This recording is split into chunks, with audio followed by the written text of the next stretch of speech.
Perfectionism is hailed as discipline, dedication, excellence.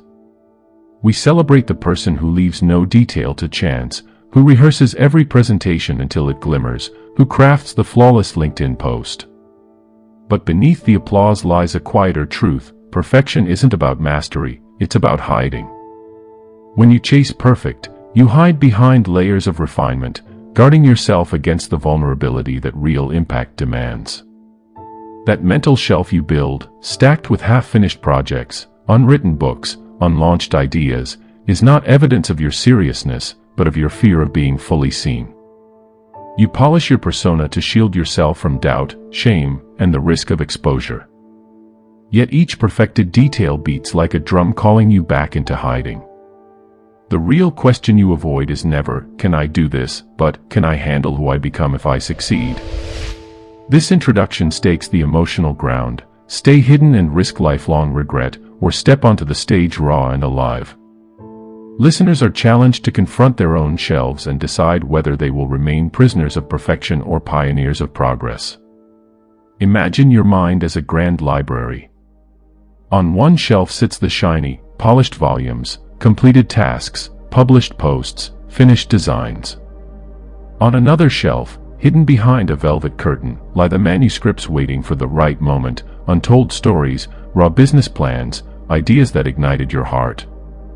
This shelf collects not dust, but the energy of your unfulfilled potential. Each unfinished project is a decision, not now. Each half-written page whispers of anxiety. What if I'm not enough? Take Bob, a marketing professional who sketched a podcast concept on napkins during his lunch breaks. Weeks turned into months as he drafted scripts, tweaked formats, and searched for the perfect voice. Yet the mic remained unused. That shelf became a monument to ambition deferred.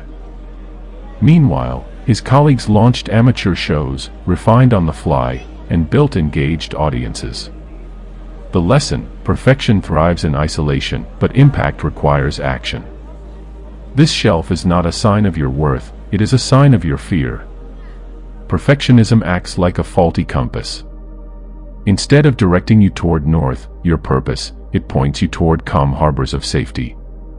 You calibrate against risk, adjust for error, and anchor in known zones.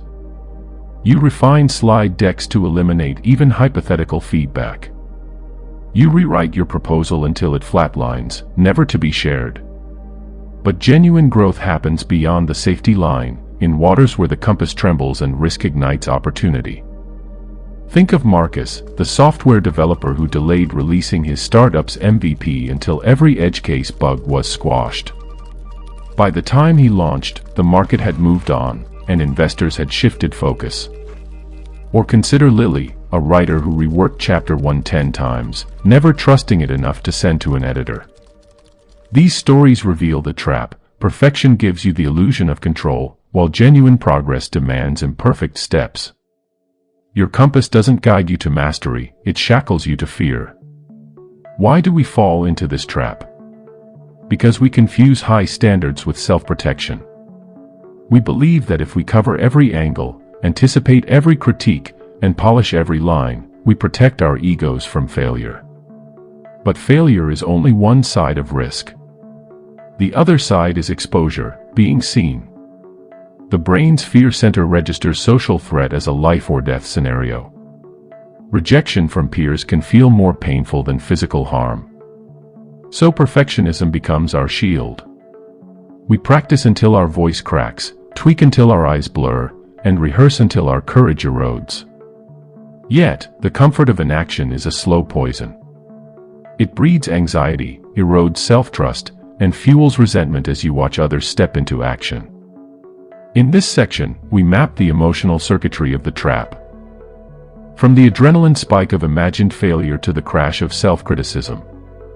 We explore how perfectionism leads not to excellence, but to exhaustion and a life half-lived. The moment you recognize this pattern, you reclaim agency. You don't need a mindset change. You need a systemic shift. Start journaling, not just your goals but your thoughts, ideas, fears, and moments of inspiration. Whenever a compelling idea for your craft pops up, whether it's a new concept, a topic, a design, or a solution, jot it down immediately.